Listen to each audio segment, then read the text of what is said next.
दोस्तों इस वीडियो में मैं आपको बताऊंगा कि इन्फिनिक्स स्मार्ट 6 मोबाइल का लाउड स्पीकर किस तरह तब्दील करेंगे। तो दोस्तों सबसे पहले इसका सिम ट्रे निकाल ले। सिम ट्रे निकालने के बाद इसका बैक कवर खोल ले, तो उसी सिम वाली जगह पर नाखून या चिमटी वगैरह घुसा दे, तो यहाँ से आपको रास्ता आसानी से मिल जाएगा और इसका बैक कवर आसानी से खुल जाएगा। बैक कवर खोलने के बाद इसके नीचे हिस्से के जितने भी पेच है सारे पेच खोल ले। तो दोस्तों इसी कवर में आपका लाउड स्पीकर होता है, तो ये इसका पेच खोल कर इसका ये कवर निकाल दे।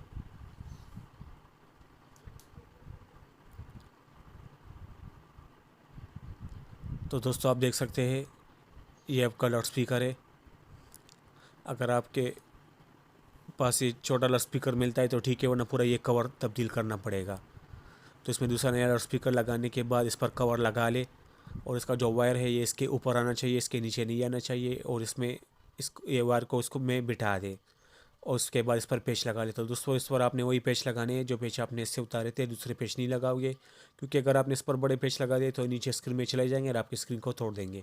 पेच लगाने के बाद इस पर ये जो बैक कवर है ये बिल्कुल सीधा रखकर साइडों से थोड़ा सा जोर दे दे, तो ये खुद ब खुद फिट हो जाएगा, ज़्यादा जोर देने की ज़रूरत नहीं है। और आखिर में इसमें सिम ट्रे लगा ले।